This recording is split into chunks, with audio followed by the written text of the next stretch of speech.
Вечерва со нас еден од најпрепознатливите гласови на музичката сцена. Човек чиј глас освојува милион срца и милион души. Дарко Лазич. Дарко, најпрво да те прашам како си? Добро вече и одлично, хвала Богу. Било ми е што сте дел од нас. Како се чувствувавте во Србија поради сообраќајката што се случи и сите ти останати работи? Како реагиравте на коментарите од другите луѓе? Па нешто ако ја коментари не гледам, не слушам никаде, заista тоа ме никаде не ни занимало. И увек кажам, луѓе могу да свако има право на неко свое мишлење. Ја знам шта е свој живот и шта е моје, така да поштуем своje мишлење. Туѓе исто разумем и поштуем, али мене е битно да ја знам шта е заправо. Така да се не опирем. Дали работите на некои нови проекти во блиска иднина? Нови проекат, мислиш, нове песме, ново, свакако да, припремамо нови албум кој ќе да излезе следеće године тамо на почетку лета, 8 нових песама. По први пут мислим да неće biti дуета, него баш чисто само мојих 8 песама, тако да тоа е што се тиче по плану песама, а сад нам иде нова година, иде радно, наравно свима као и мени, така да е то.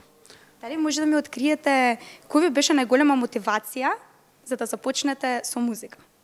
Мотивација за музику, па моја која е била прва.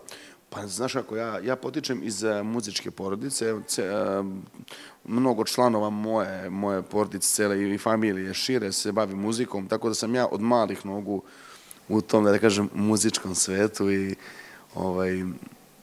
просто едноставно, тоа е некако што ме то вукло за нима све заедно уз njih и да свирам и да певам и Tako sam počeo. To je bila moja motivacija. Mislim, motivacija, da kažem, moj otac je prvenstveno harmonikaš bio, tako da on me motivisao za pevanje i za sviranje, tako da eto.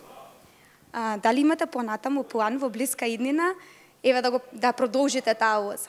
Дали вие на вашите деца би им советувале да се бават со музика? Pa nikada neću da branim svoje deci, ako budu naravno imali talenta za muziku, svakako da ću da ih podržim u najboljem ono što tiče sve što je do mene. Ako ne budu imali talenta za muziku, naravno da to neću podržati jer smatram da to nema smisla, a prepustit ću ipak njima da oni odluče šta žele u životu da rade i da budu tako da, kao što su mene pustili moji. Ни кажавте дека ќе вадите нови 8 песми, нов албум. Ви сакала да ве прашам дали, например, имате во план да наполните арена или некој поголем концерт од кој ќе го извадите тој албум?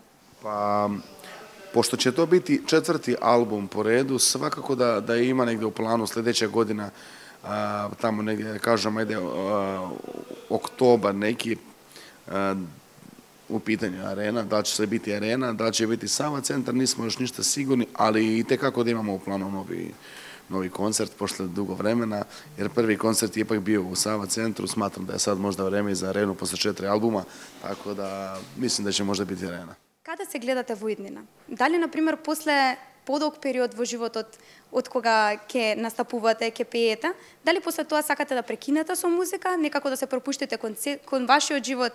Kada ja planiram da prekinem? Pa planiram jednog dana. Jednog dana sigurno, ali za sad još ne sigurno, narednih 10 godina ne. Ali posle 10 godina mislim da će biti onako, da kažem, i već 30 godina kako pevam, tako da mislim da je sasvim dovoljno od mene. Исто така би сакала да ве прашам и во врска со љубовниот живот. Како стоите на тоа поле? Ljubavni život, moj ljubavni život je savršen. Imam sjajnu i krasnu, divnu ženu, imamo i ćerkicu Srnu i što kaže funkcioniše sve, hvala milom Bogu kako treba, tako da po ljubavnom planu sam odličan. Дали размислувате за некој да се придружи на Срна наскоро? Još jedno dete, misliš? Pa, to se ne planira nikada, ali svako da će biti. Sad, ne znamo kada, to što kažu kod nas ljudi, to ne valja nikada da se planira puno unapred, ali ako Bog da, što da ne. Hvala ви премногу. Hvala i vama.